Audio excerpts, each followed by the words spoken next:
Ang tunog ng dulo ng isang mamahaling pluma sa makapal na papel ang bumasag sa katahimikan ng umaga. Tiklop, sarado. Inilapag ni Rafael ang pluma sa tabi ng kanyang tasa ng kapeng walang gatas at asukal. Mula sa kinauupuan niya, kitang-kita ni Isabela ang bilog na markang iniwan nito sa kalendaryo. Isang pulang bilog sa petsang hindi niya magawang aninagiin.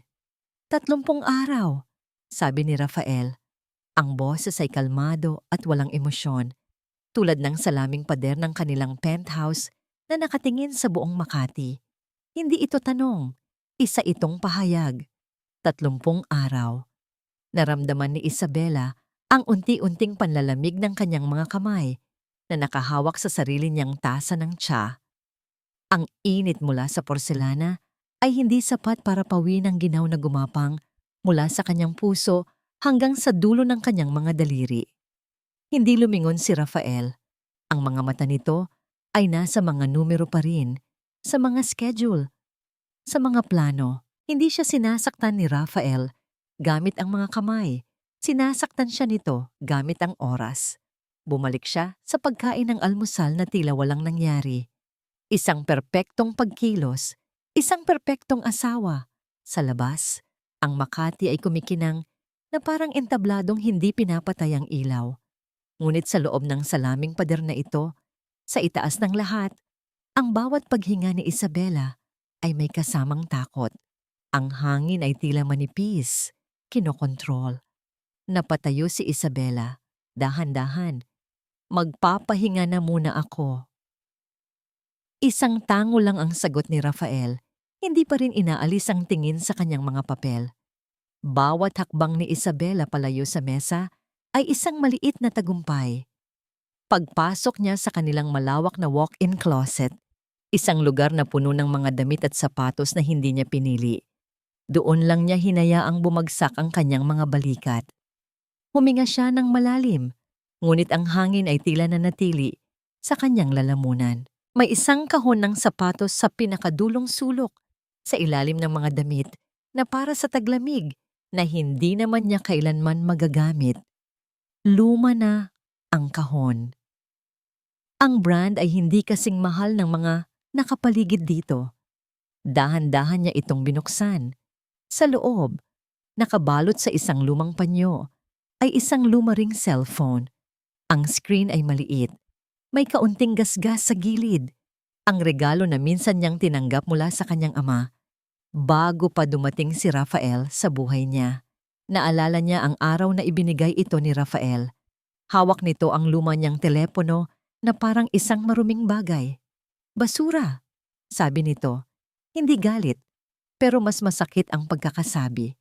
Hindi ito nababagay sa asawa ng isang Alcaraz.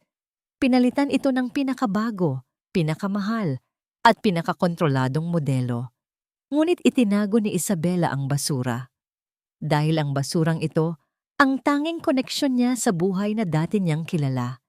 Isinaksak niya ang luma nitong charger sa isang tagong saksakan sa likod ng aparador. Habang hinihintay itong magkaroon ng kaunting buhay, napahawak siya sa kanyang tiyan. Naramdaman niya ang isang mahinang pitik. Ang munting puso sa loob niya. Ang dahilan kung bakit siya nagtitiis. Ang dahilan kung bakit kailangan niyang lumaban. Nang bumukas ang cellphone, isang pangalan lang ang nasa listahan niya. Tatay. Nanginginig ang kanyang mga daliri habang pinipindot ang call button. Bawat ring ay parang isang dagundong sa kanyang dibdib. Hello? Anak? Ang boses ni Don Vicente ay mainit at puno ng pagmamahal. Isang bagay na matagal nang hindi naririnig ni Isabela sa bahay na ito. Tatay. Pilit pinasigla ni Isabela ang kanyang boses. Kamusta na po kayo? Ayos lang ako, anak. Ikaw ang kamusta? Maayos ba ang lahat dyan? Si Rafael? Ngumiti si Isabela. Isang ngangiting hindi aabot sa kanyang mga mata. Okay lang po kami, tay. Maayos naman po ang lahat. Kasunungan-lingan. Nagtimpla po ako ng tsaa kanina. Naalala ko kayo. Yung paborito nating tsaa. Mabuti naman kung ganoon, Isabela. Huwag mong pababayaan ang sarili mo, lalo na't malapit na akong maging lolo. Narinig niya ang pagtawa ng ama sa kabilang linya. Isang tunog na halos makapagpaiyak sa kanya. Ipinagmamalaki kita, anak. Ang swerte mo kay Rafael. Nakikita ko ang mga litrato ninyo. Napakaganda ng buhay mo. Napapikit si Isabela. Ang mga litrato, ang mga perpektong nangiti, ang mga caption na puno ng kaligayahan, lahat ay obra ni Rafael. Itanong na niyo pa. Tay, itanong na niyo kung totoong masaya ako. Ngunit hindi niya kayang sabihin iyon. Ang kahihiyan, ang dangal ng pamilya, ang mga utos ni Rafael, lahat iyon ay nakabara sa kanyang lalamunan. Opo, Tay, maswerte po ako. Pagkatapos ng ilang minutong pag-uusap tungkol sa mga bagay na walang kabuluhan, ang panahon, ang bagong libro, ang halaman sa hardin, nagpaalam na sila sa isa't isa. Mag-iingat ka, anak. Mahal na mahal kita. Mahal na mahal din po kita, Tay. Nang mamatay ang linya, niyakap ni Isabela ang lumang cellphone sa kanyang dibdib. Ito lang, itong piraso ng plastic at metal na ito ang nagbibigay sa kanya ng lakas para harapin ang isa pang araw sa ginintuang hawla na ito.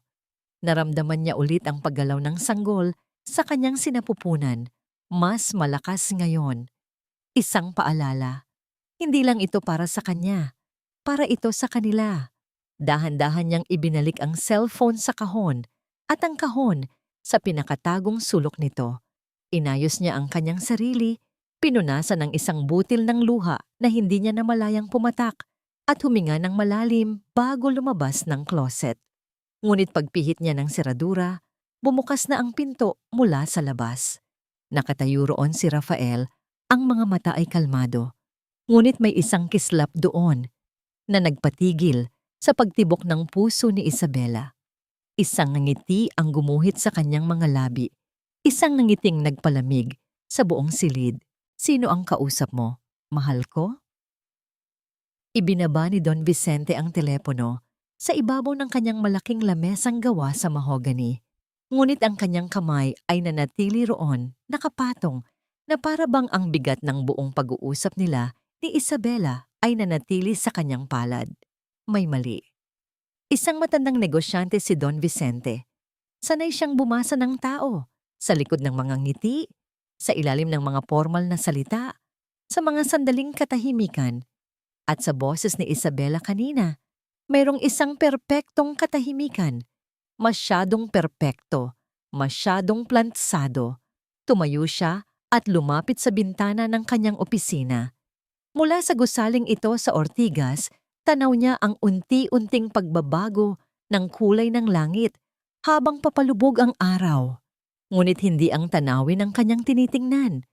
Ang isip niya ay nasa kabilang syudad, sa isang penthouse sa Makati. Kinuha niya ang isang picture frame na nakapatong sa isang estante. Ito ang pinakahuling larawang ipinadala sa kanya ni Rafael. Kuha ito sa isang charity event.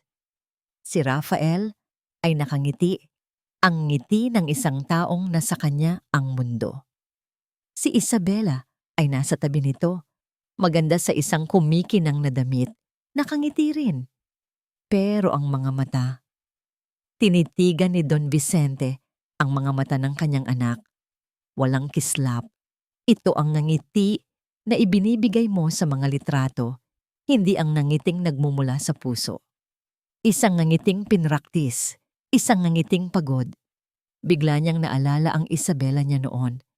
Ang dalagang uuwi sa bahay na may uling sa pisngi at gusot-gusot na buhok dahil maghapon itong nasa site ng kanyang proyekto. Ang mga mata nito noon ay buhay na buhay.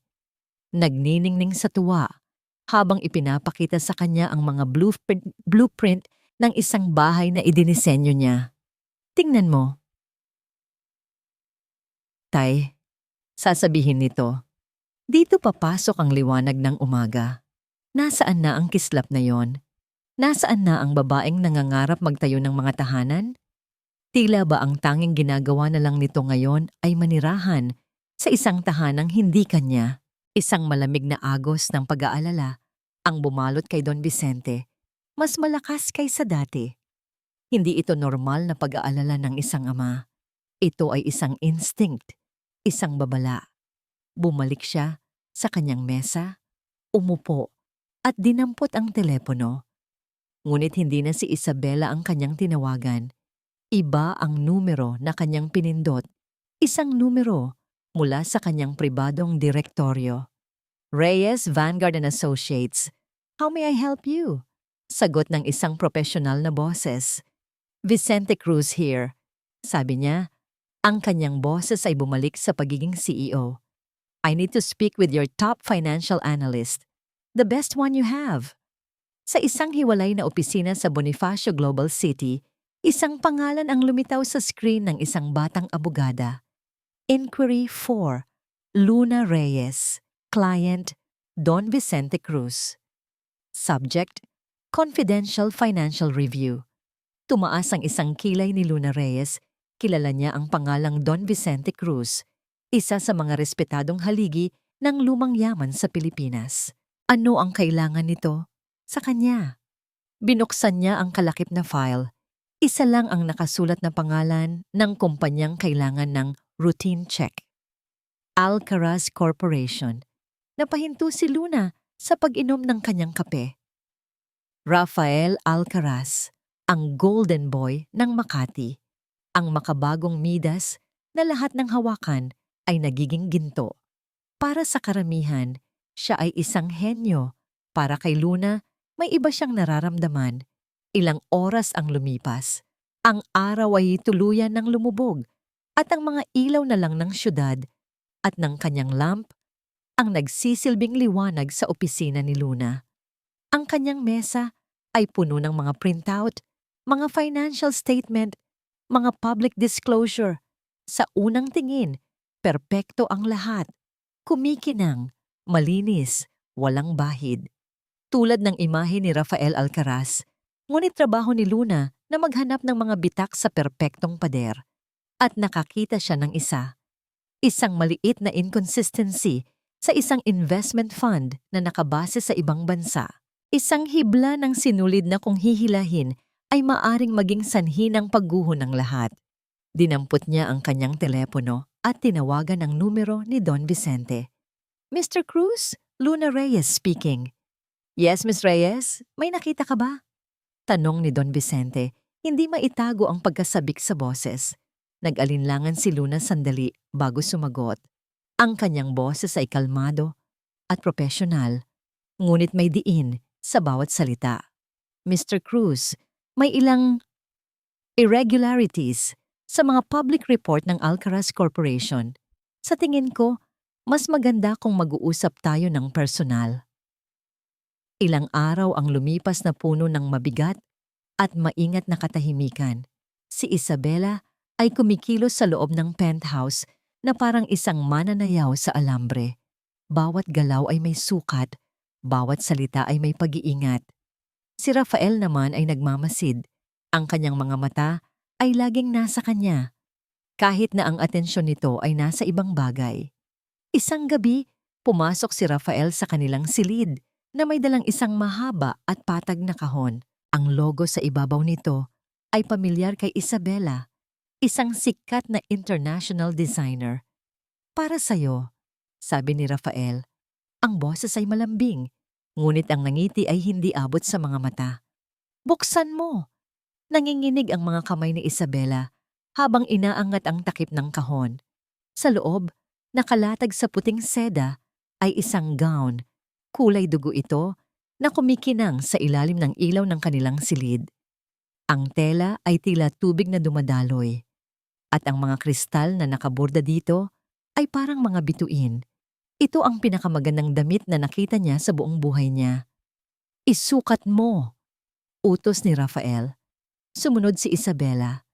Sa harap ng malaking salamin, pinanood niya ang sarili niyang magbago. Ang damit ay perpektong lumapat sa kanyang katawan, sa kanyang lumalaki ng tiyan, para siyang isang reyna. Lumapit si Rafael sa kanyang likuran. Ang mga kamay ay ipinatong sa kanyang mga balikat. Tiningnan niya ang kanilang refleksyon sa salamin. Ang perpektong mag-asawa. Sa gabing iyon, bulong ni Rafael sa kanyang tainga, ikaw ang magiging pinakamakinang kong hiyas. Anong gabi? Tanong ni Isabela. Ang boses ay halos hindi marinig. Ang anibersaryo ng Alcaraz Corporation. Magkakaroon ng isang malaking pagdiriwang. Doon ko iaanunsyo ang pinakamalaki nating proyekto. Ito ang ating koronasyon, mahal ko.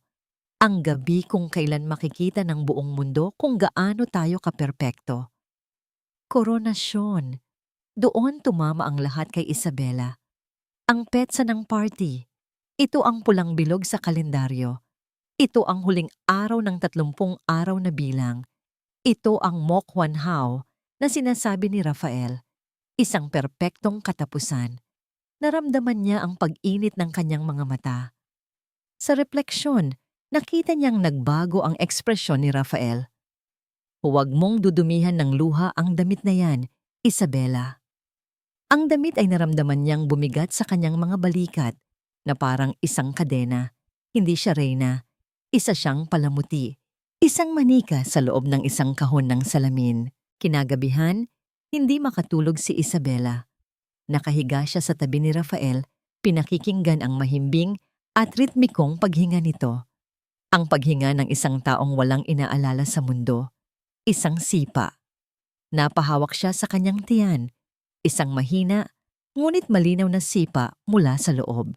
Isang paalala. Hindi siya nag-iisa sa laban na ito. Hindi siya pwedeng sumuko. Ang desperasyon sa kanyang dibdib ay dahan-dahang nag-apoy at naging determinasyon. Kung ito na ang katapusan, hindi siya babagsak ng hindi lumalaban. Dahan-dahan, maingat na maingat, bumangon siya mula sa kama. Bawat galaw ay pinag-aralan upang hindi makalikha ng kahit anong ingay. Kinuha niya ang lumang cellphone mula sa taguan nito sa closet. Umupo siya sa sahig, sa pinakamadilim na sulok ng silid, at binuksan ang voice recorder ng telepono.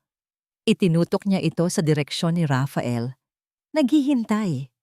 Alam niyang madalas magsalita si Rafael habang natutulog. Mga salitang walang kabuluhan, kadalasan. Ngunit minsan, ingini, at nagsalita nga ito.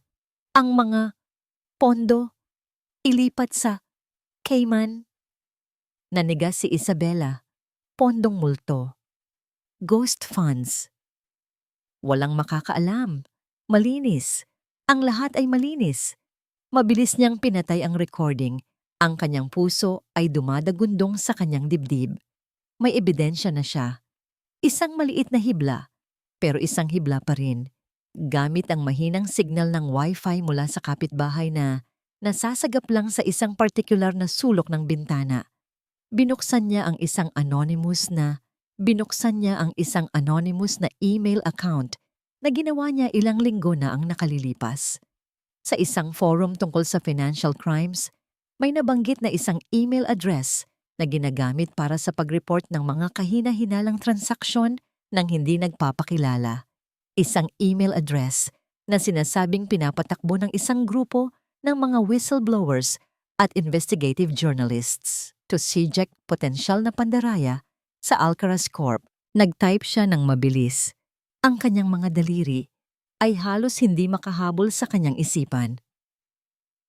Nag-aalok ang Alcaraz Corporation ng mga pekeng financial reports. Ang pangunahing asset nito ay binubuo ng mga shell companies at manipulated investments. Nakarinig ako ng mga usapan tungkol sa paglilipat ng pondo sa Cayman Islands sa pamamagitan ng mga hindi opisyal na channel. Ang susunod na malaking anunsyo ng kumpanya ay maaaring may kinalaman sa isang malawakang pandaraya. Mangyaring imbestigahan. Idinugtong niya ang audio file na nakuha niya mula sa cellphone. Pagkatapos, nag-aalangan siyang nag-type ng isa pang linya.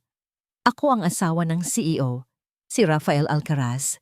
Natatakot ako para sa aking anak.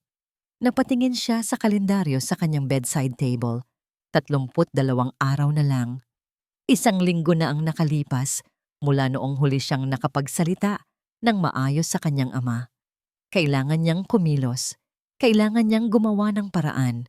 Dahan-dahan, Ibinalik niya ang cellphone sa pinagtataguan nito. Bumalik siya sa kama, ngunit ang kanyang mga mata ay nakadilat pa rin, nakatingin sa madilim na kisame. Ang katahimikan sa silid ay nababasag lamang ng mahinang paghinga ni Rafael. Sa isip ni Isabela, hindi na ang dilaw na makintab na palapag ng penthouse ang kanyang nakikita, kundi ang malamig, bakal na pader ng isang kulungan. Ngunit sa pagitan niya at ng pader na yon, may isang maliit na pintuan. Isang pintuan na nakakita siya ng liwanag kanina. Isang pintuan na kailangan niyang buksan, gaano man kasikip ang daan. Chapter 4. Ang unang sinulid. Ang puting liwanag ng desk lamp ni Luna Reyes ay tila nagbibigay buhay sa mga numero at titik na nakakalat sa kanyang malaking lamesa. Ang caffeine mula sa kanyang pangatlong tasa ng kape ng araw na yon ay tumatakbo na sa kanyang mga ugat, ngunit ang pagod ay hindi pa rin maalis sa kanyang mga mata. Isang email notification ang lumitaw sa gilid ng kanyang monitor. Anonymous sender. Subject: potential na pandaraya sa Alcaraz Corp. Nagkibit balikat siya. Paulit-ulit na ang mga ganitong email. Karamihan ay gawa-gawa lang o galing sa mga empleyadong natanggal at naghahanap ng gulo. Ngunit nang mabuksan niya ang attachment, isang maliit na hibla ng interes ang nabuhay. Isang audio file. I-play mo, sabi niya sa kanyang computer gamit ang voice command. Ang tunog ng isang lalaking nagsasalita habang natutulog ang pumuno sa tahimik na opisina. Hindi malinaw ang lahat ng salita, ngunit may ilang bahagi na narinig niya ng malinaw. Mga pondo, ilipat sa Cayman. At pagkatapos, isang mas malinaw na pangungusap na tila nanggagaling sa isang taong may kontrol kahit patulog. Walang makakaalam. Malinis. Ang lahat ay malinis. Tumayo si Luna at naglakad patungo sa filing cabinet. Hinanap niya ang mga lumang dokumento tungkol sa kaso ng kanyang ama. Ang kasong binasag ang pamilya nila 10 taon na ang nakalilipas. Ang kasong hinawakan ni Rafael Alcaraz bilang legal counsel ng kabilang partido na nagtapos sa pagkalugi at kahihiyan para sa kanyang ama. Nag-umpisa ang lahat noon. Ang matagumpay na small-time business ng kanyang ama nawala. Ang reputasyon nito nadungisan.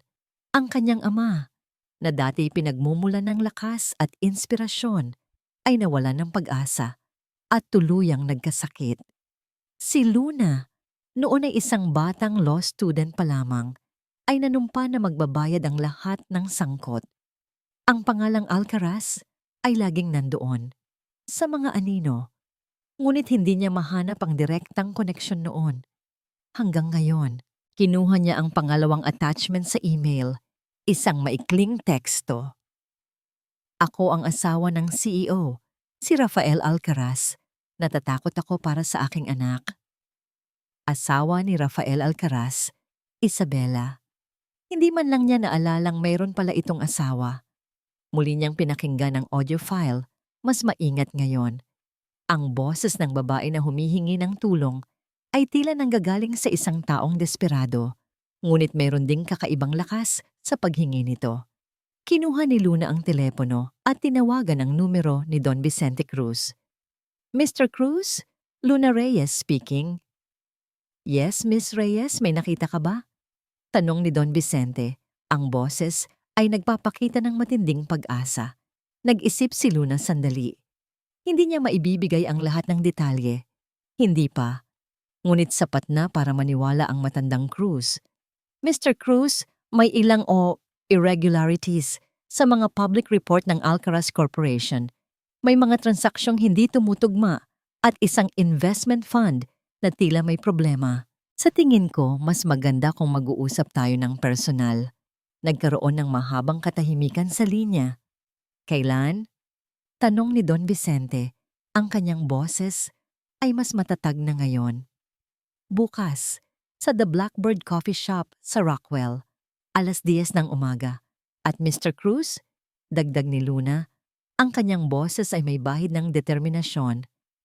Sa tingin ko, hindi lang tayo ang naghahanap ng sagot.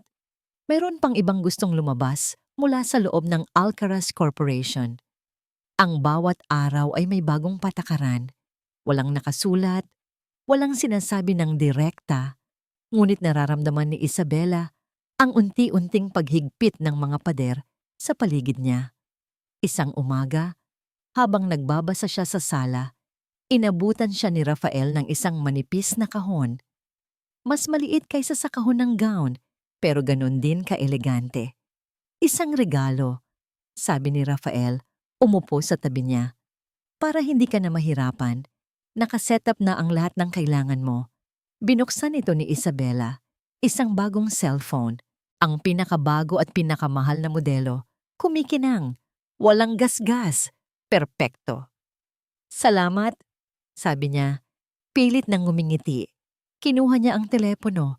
Ang bigat nito sa kanyang kamay ay parang bigat ng isang posas. Isang bagong posas. Mas maganda, mas moderno, pero posas pa rin. Alam niyang lahat ng papasok at lalabas sa teleponong ito ay dadaan muna sa mga mata ni Rafael. Ang luma mong telepono, itinapon mo na. Di ba? Tanong ni Rafael, tila nagkataon lang. Tumango si Isabela. Ang puso niya'y panandaliang tumigil. Matagal na. Sira na rin naman yun. Mabuti. Ngumiti si Rafael at hinalikan siya sa noo bago tumayo at umalis para sa trabaho. Isang kilos ng pagmamahal na naramdaman ni Isabela bilang isang selyo, isang pagmamarka ng pag-aari. Sa mga sumunod na araw, lalong naging maingat si Isabela. Ang bagong telepono ay laging nasa tabi niya, ngunit ang luma ay nananatili sa kahon ng sapatos, naghihintay. Ang pakiramdam na laging minamasdan ay lumalala. Isang hapon, habang nagpupunas siya ng alikabok sa isang mamahaling estante, napansin niya ang isang bagay sa air purifier sa sulok ng silid. Isang maliit, halos hindi makitang tuldok na itim. Pero nang tamaan ito ng liwanag mula sa bintana, kumislap ito ng bahagya. Isang kislap na hindi natural. Dahan-dahan siyang lumapit, kinikilabutan. Tinitigan niya itong mabuti. Isang lente, isang napakaliit na kamera, perpektong nakatago sa disenyo ng makina. Hindi siya sumigaw. Hindi siya natakot sa paraang hysterical. Sa halip, isang malamig na galit ang gumapang sa kanyang sistema. Hindi lang pala ang kanyang mga tawag at mensahe ang binabantayan. Bawat galaw, bawat paghinga. Nagpatuloy siya sa paglilinis na parang walang nakita. Ngunit sa isip niya, isang plano ang nabubuo. Kung gusto ni Rafael ng palabas, bibigyan niya ito ng palabas. Kinabukasan, inilabas ni Isabela ang kanyang mga lumang gamit sa pag-aaral ng arkitektura. Mga malalaking papel, mga T-square, mga technical pen. Inayos niya ang isang maliit na mesa malapit sa bintana. Nang umuwi si Rafael at makita siya, ngumiti ito ng totoo sa unang pagkakataon sa loob ng maraming linggo. Maganda yan. Mahal ko. Isang libangan para hindi ka mainip. Isang libangan. Para kay Rafael, ito ay isang harmless hobby. Isang paraan para manatiling abala ang kanyang asawa. Ngunit para kay Isabela, ito ang kanyang sandata. Sa buong araw magalang siyang gumuguhit. Mga linya ng bahay, mga plano ng sahig, mga disenyo ng hardin.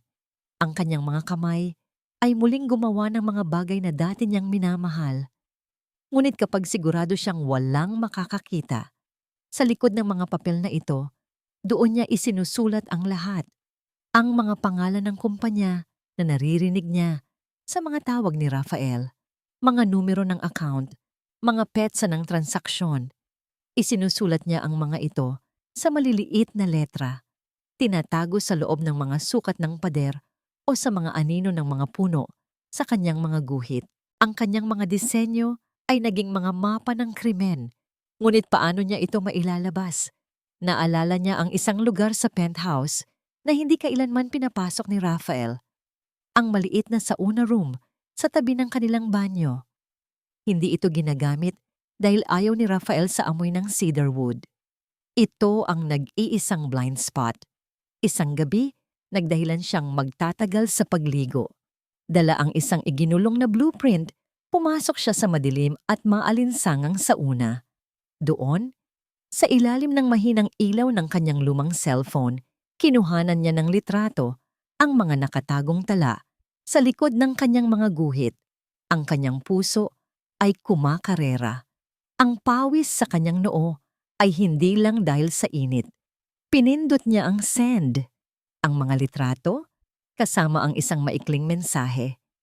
Karagdagang impormasyon, paki-verify, ay lumipad na sa internet, patungo sa email address na hindi niya alam kung sino ang nasa likod.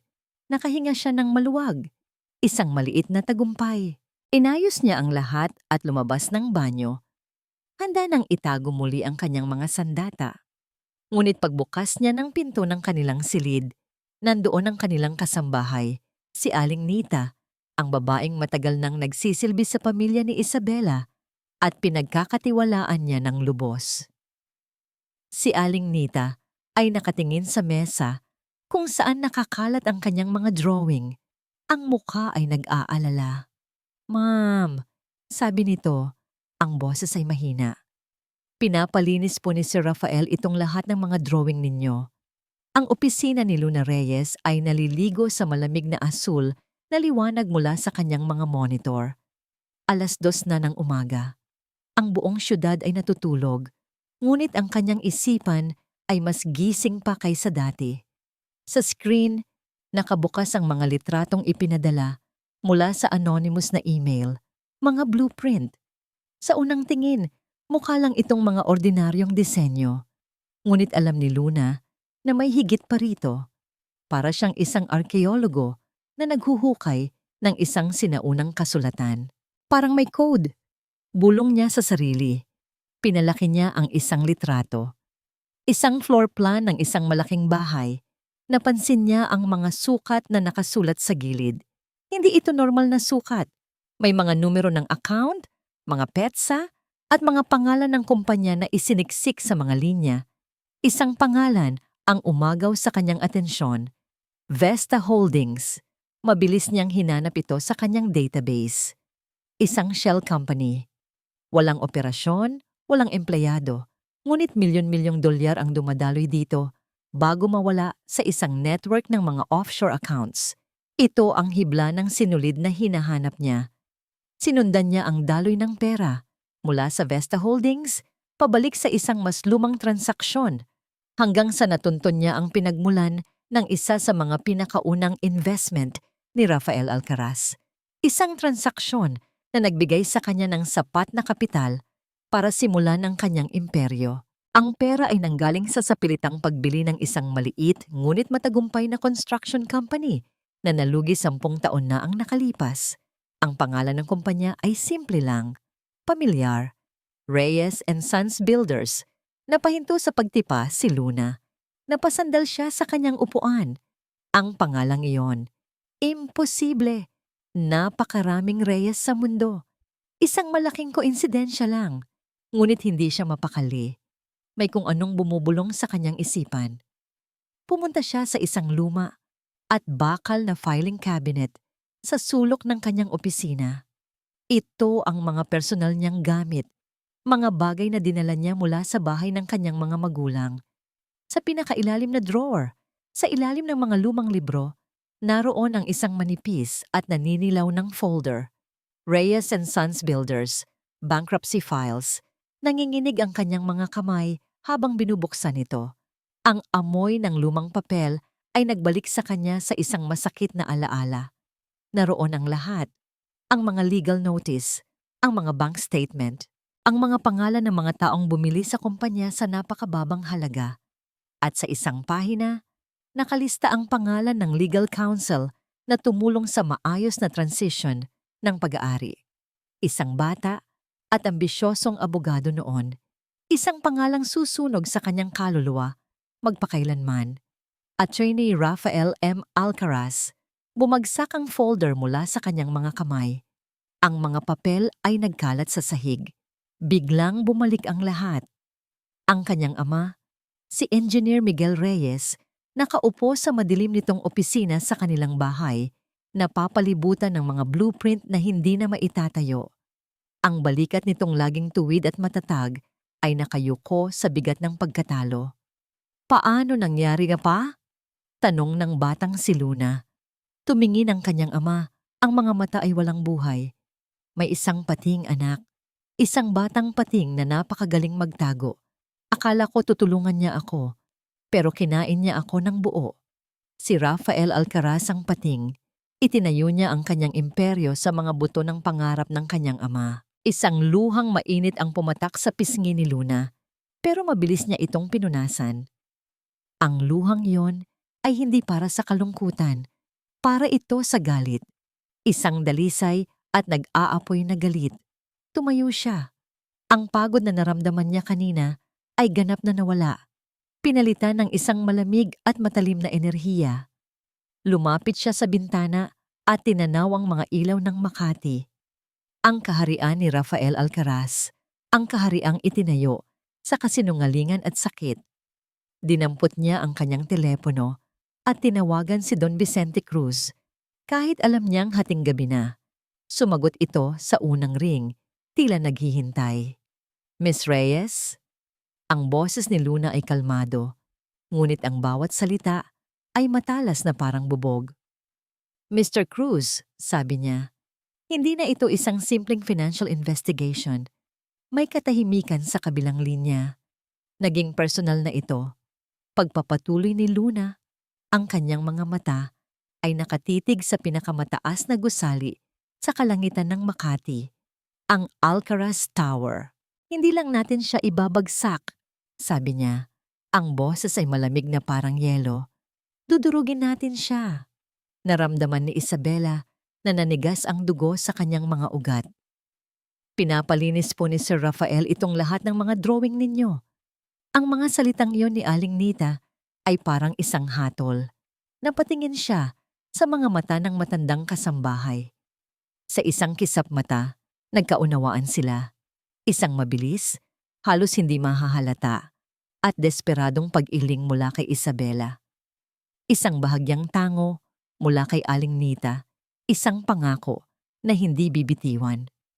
Sige po, Aling Nita, sabi ni Isabela. Pilit na pinapakalma ang boses. Pakilagay na lang po muna sa isang malaking plastic bag. Ako na po ang magtatapon mamaya. Ngunit alam nilang pareho na huli na ang lahat. Kinagabihan, ang katahimikan sa hapagkainan ay mas mabigat kaysa dati. Hindi nagsasalita si Rafael. Hindi ito tumitingin sa kanya. Nakatutok lang ito sa kanyang pagkain, ngunit ang paraan ng paghawak nito sa kutsilyo at tinidor ay may kakaibang diin. Pagkatapos ng hapunan, hindi ito bumalik sa opisina nito sa loob ng bahay. Sumunod ito sa kanya sa sala. Naupo si Isabela sa sofa. Umupo si Rafael sa tapat niya. Sa pagitan nila, ang mamahaling coffee table na parang isang malawak at malamig na dagat. May kinuha si Rafael mula sa bulsa ng kanyang coat. Isang gusot na piraso ng papel. Isang maliit na papel na ginagamit ni Isabela para sa mga paunang sketch. Nakalimutan niya. Nahulog siguro mula sa isa sa mga blueprint. Dahan-dahan itong inilatag ni Rafael sa mesa. May nakasulat doon, isang pangalan ng bangko at isang mahabang numero. Nagdidisenyo ka ng bangko ngayon, Isabela? Tanong ni Rafael. Ang boses ay kalmado, mapanganib na kalmado. Napalunok si Isabela. Ang kanyang lalamunan ay biglang natuyo. Hindi. Sketch lang yan. Isang lumang ideya. Walang ibig na sabihin. Tinitigan siya ni Rafael. Ang mga mata nito ay parang 2 piraso ng yelo. Sinusuri ang bawat galaw niya, ang bawat kislap ng takot sa kanyang mga mata. Hindi ito sumigaw. Hindi ito nagbanta. Mas malala pa roon ang ginawa nito. Tumayo ito, kinuha ang bago niyang cellphone mula sa mesa. Kinuha nito ang tablet na ginagamit niya sa pagbabasa. Pumunta ito sa router ng kanilang internet at hinugot ang saksakan. Ang maliit na berdeng ilaw na kumukurap ay namatay. Ang koneksyon niya sa labas ng mundo ay pinutol. Masyado ka nang napapagod, mahal ko, sabi ni Rafael. Ang boses ay malambing pa rin, ngunit ang kahulugan ay malupit. Masyado kang nag-iisip ng kung ano-ano. Baka makasama pa yan sa baby natin. Lumapit ito sa kanya. Inalis nito ang ilang hibla ng buhok na tumatakip sa kanyang mukha. Ang haplos nito ay naramdaman niya na parang paghaplos ng isang ahas. Alam mo ba ang nangyari sa tatay ko? Tanong nito. Ang boses ay bumaba na parang isang bulong. Nawasak siya dahil sa isang pagkakamali. Isang taong pinagkatiwalaan niya ang sumaksak sa kanya sa likod. Nakita ko kung paano gumuho ang lahat ng pinaghirapan niya dahil sa isang katrayduran. Isinumpa ko na hinding-hindi mangyayari sa akin yon. Tumingin ito ng diretso sa kanyang mga mata. Kaya naiintindihan mo, di ba? Lahat ng ginagawa ko ay para protektahan ang pamilyang ito, ang pangarap natin. Tumayo ito ng tuwid. Magpahinga ka na. Ilang araw na lang naman. Pagkatapos ng party, magiging maayos na ang lahat. At pagkatapos ay iniwan siya ni Rafael na mag-isa sa malawak at tahimik na sala. Napahawak si Isabela sa kanyang tiyan. Ang katahimikan. Mas masahol pa ito sa sigaw. Ang penthouse na dati ay isang gintong hawla, ngayon ay isang libingan na. Isang maganda, mamahalin at selyadong libingan. Wala ng cellphone, wala ng internet. Ang mga blueprint, tiyak na susunugin na ni Rafael. Lahat ng kanyang ebidensya, lahat ng kanyang pinaghirapan, nawala. Napayuko siya at ang mga luha na matagal na niyang pinigilan ay bumagsak na. Napuno siya ng matinding takot, hindi para sa sarili niya, kundi para sa sanggol sa kanyang sinapupunan. Ang kanyang paglaban, ang kanyang katapangan, inilagay lang ba niya ang kanyang anak sa mas malaking panganib? Baka nga tama si Rafael. Baka nasisiraan na siya ng bait. Baka ang lahat ng ito ay isang malaking pagkakamali. Nawalan siya ng pag-asa. Lahat ay nawala. At sa gitna ng kadilimang yon, sa pinakamababang punto ng kanyang buhay, isang alaala ang sumilay sa kanyang isipan. Isang gabi, 2 linggo na ang nakaraan. Inabutan niya si Aling Nita sa kusina bago ito umuwi. May isang rolyo ng blueprint siyang ibinigay dito. Ang pinakaimportante sa lahat, ang master plan na nagkokonekta sa lahat ng transaksyon. Aling Nita, bulong niya noon. Itago niyo po ito. Huwag na huwag niyong itatapon. Kahit anong mangyari. Ito ang insurance ko. Ito ang buhay ng anak ko. Ang rolyo ng papel. Nasa labas ito ng penthouse. Nasa mabuting mga kamay. Ngunit siya, nasa loob pa rin. Paano niya ipapaalam sa kanila na ngayon na ang oras? Paano niya sisindihan ang mitya kung ang posporo ay nasa labas at siya ay nakakulong sa loob ng isang kahon ng pulbura? Ang huling gabi bago ang pagdiriwang ay ang pinakatahimik sa lahat.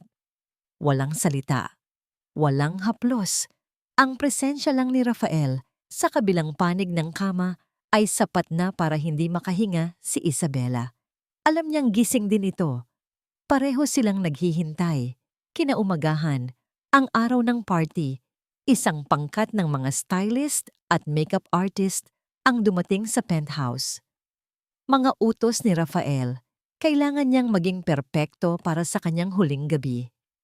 Habang inaayusan siya, ang isip ni Isabela ay tumatakbo ng mas mabilis kaysa dati.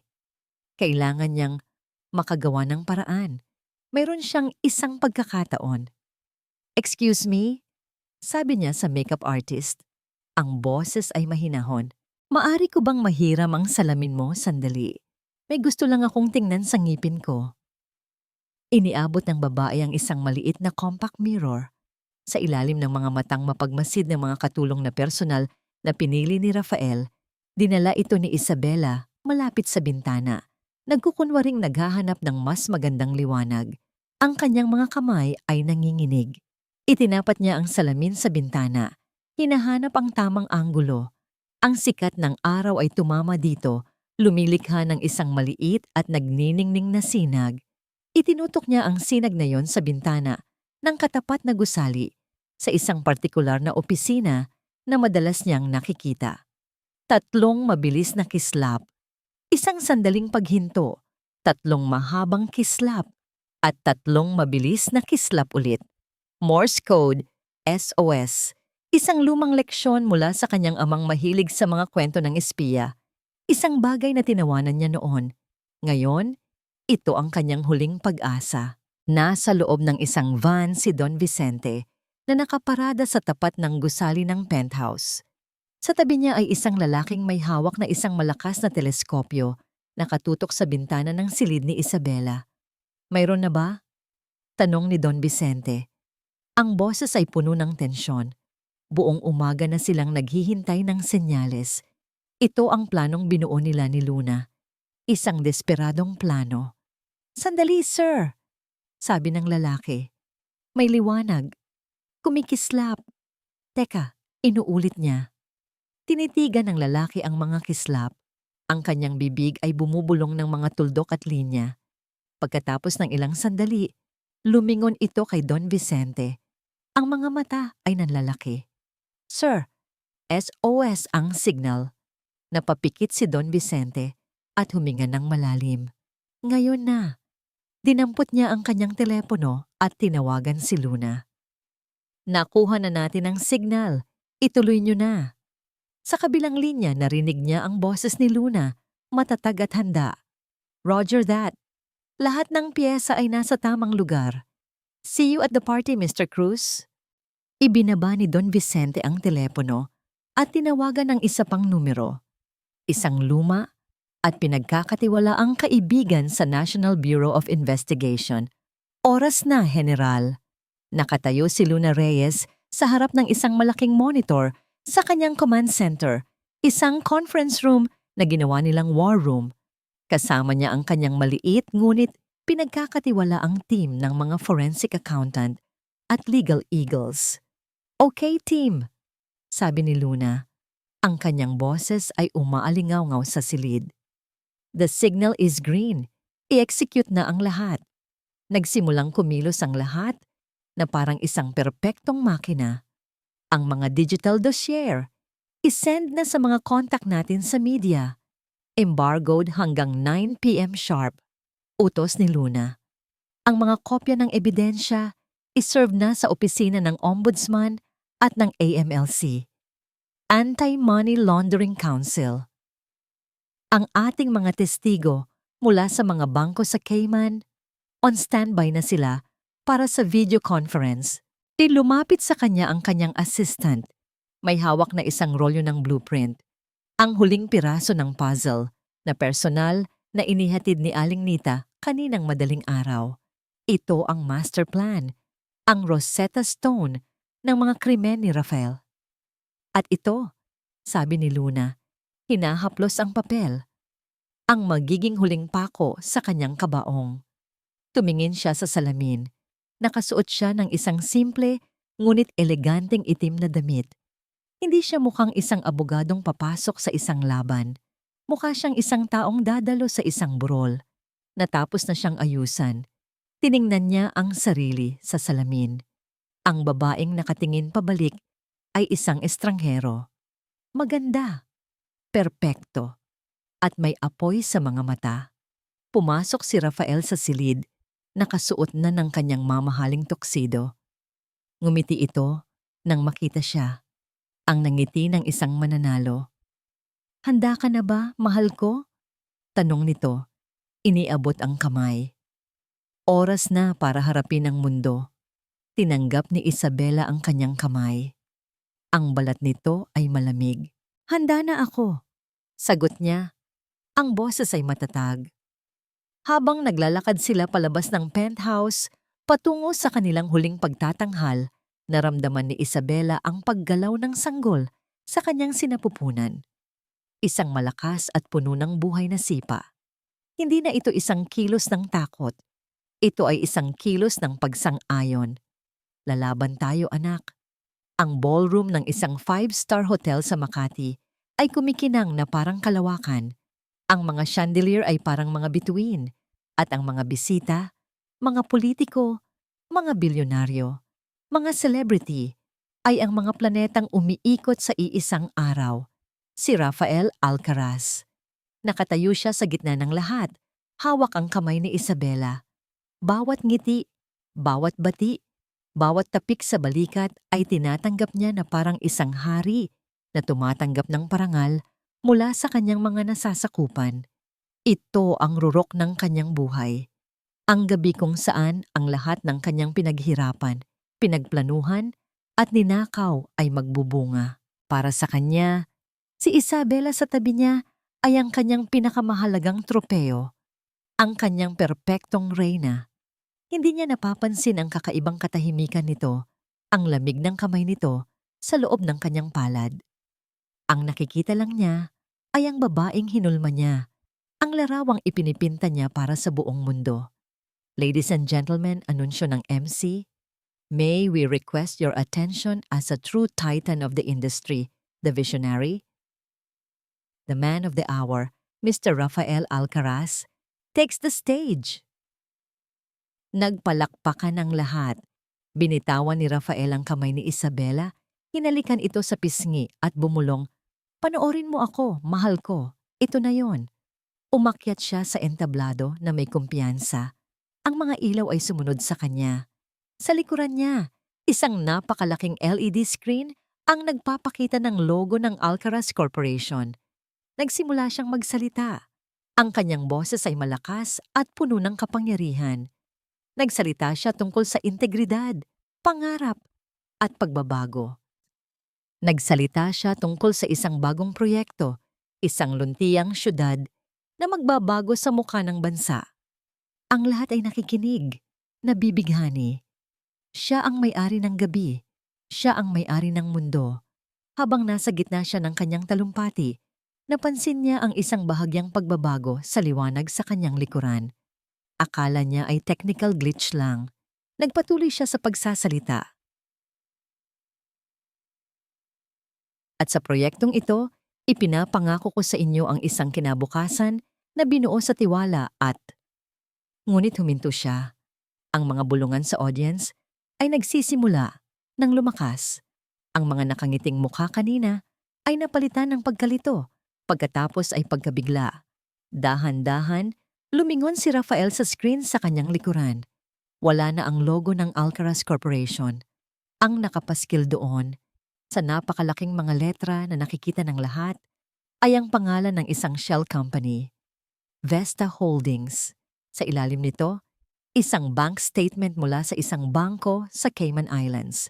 Isang flowchart na nagpapakita kung paano inililipat ang pera mula sa mga lehitimong proyekto ng Alcaraz Corp papunta sa mga pekeng kumpanya, mga pangalan, mga petsa, mga numero.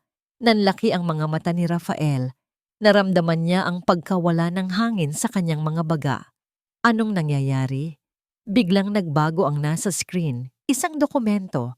Ang kasunduan sa pagbili ng isang maliit na kumpanya, 10 taon na ang nakalipas.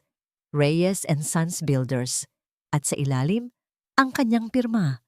At pagkatapos, ang pinakamasakit sa lahat, isang audio wave ang lumitaw sa screen at isang boses ang umalingaw-ngaw sa buong ballroom. Ang sarili niyang boses na na-record habang natutulog. Walang makakaalam. Malinis. Ang lahat ay malinis. Isang kolektibong gasp ang narinig mula sa mga manonood. Ang mga cellphone ay nagsimulang itaas, nagre-record. Ang mga reporter sa likod, na kanina'y naghihintay lang ng anunsyo, ay nagkakagulo na ngayon, nagsisigawan sa kanilang mga telepono. Sa isang iglap, ang kanyang perpektong mundo ay gumuho. Tiningnan niya ang mga mukha sa audience. Ang kanyang mga business partner ay dahan-dahang tumatayo, umaalis ng walang paalam. Ang mga politikong kasama niya sa litrato kanina ay umiiwas ng tingin. Ang kanyang pangalan, na dati simbolo ng tagumpay, ngayon ay simbolo ng kahihiyan. At sa gitna ng kaguluhan, nakita niya si Isabela, nakatayo sa gilid ng entablado. Hindi ito umiiyak, Hindi ito mukhang nagtatagumpay. Nakatingin lang ito sa kanya. Ang mga mata ay malinaw at matatag. Sa tabi nito, si Don Vicente Cruz. Ang kanyang muka ay isang maskara ng malamig na galit. At sa kabilang panig, isang babaeng hindi niya kilala, nakasuot ng itim, nakatingin sa kanya na parang isang hukom na nagbibigay ng hatol. Si Luna Reyes. Sa parehong sandali, ang mga malalaking pinto ng ballroom ay bumukas.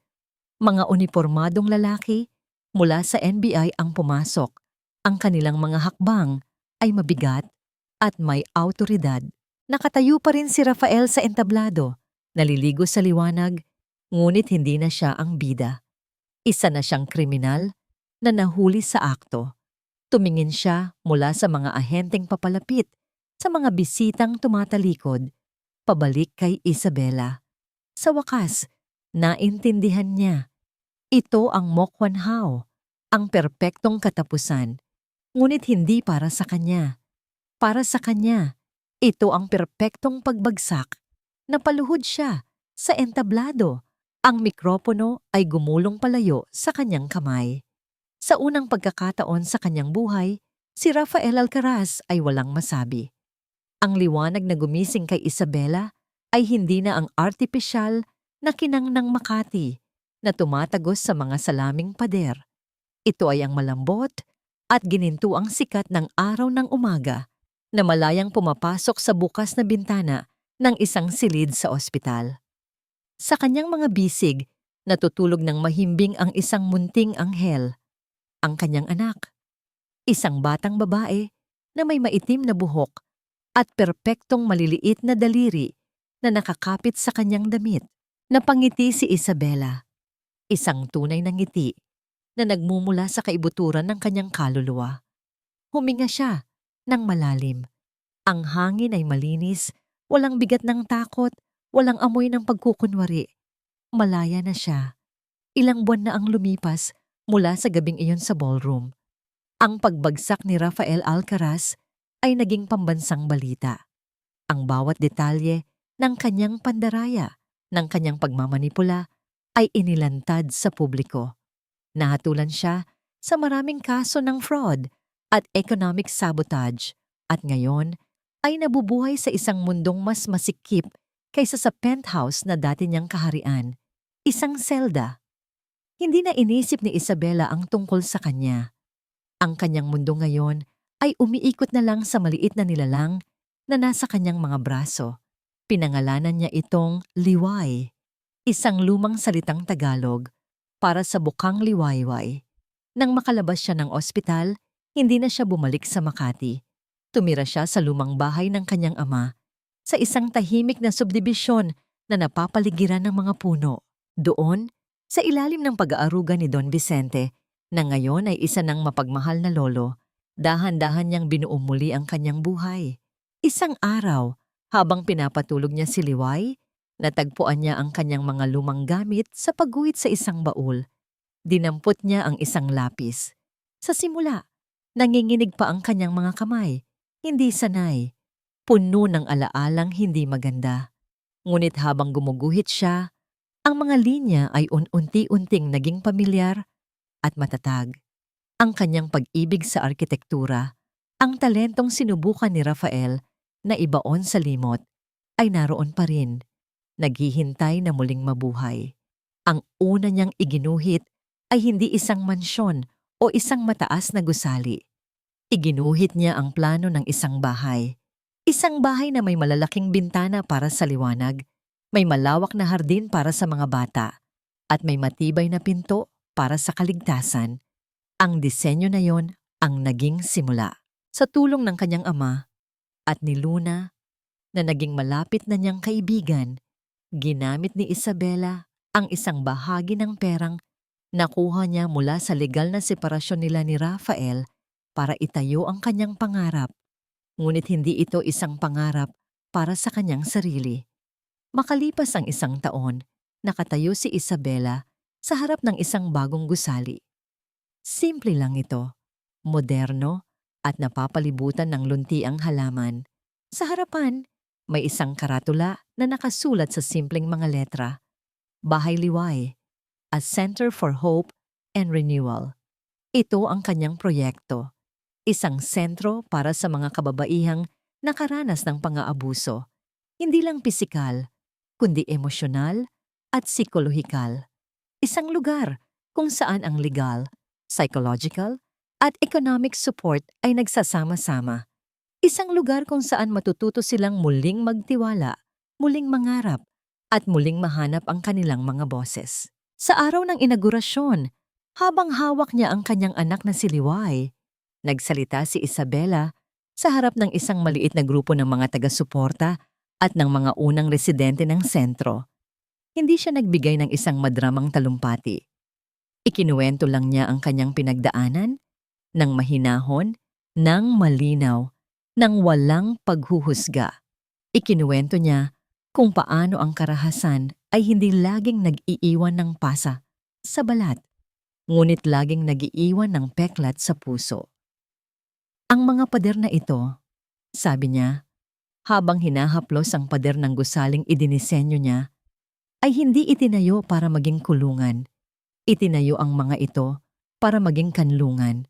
At ang mga bintanang ito, turo niya, ay hindi para tingnan lang ang mundo sa labas. Ang mga ito ay para papasukin ang liwanag. Mula sa kinatatayuan niya, sa di kalayuan, tanaw niya ang skyline ng Makati. Ang mga gusali ay kumikinang pa rin sa ilalim ng papalubog na araw. Ang Alcaraz Tower ay naroon pa rin, ngunit meron na itong bagong pangalan. Para sa marami, ang mga ilaw ng Makati ay simbolo pa rin ng kapangyarihan at yaman. Ngunit para kay Isabela, mayroon na itong bagong kahulugan. Hindi na ito ang mga ilaw na nagtatago sa kadiliman. Ito na ngayon ang mga ilaw na nagsisilbing gabay, isang paalala na kahit sa pinakamataas at pinakamakinang na lugar, kayang abutin ng liwanag ng katotohanan. Habang papasok na ang mga bisita sa sentro, isang babaeng mukhang pagod at takot, yakap ang sarili. Ang huminto sa may pintuan, nag-aalangan. Nilapitan siya ni Isabela, isang malumanay na ngiti sa kanyang mga labi. Hindi niya ito tinanong kung anong nangyari. Hindi niya ito pinilit magsalita. Inabot lang niya ang kanyang kamay at sinabi, "Halika, magkape muna tayo."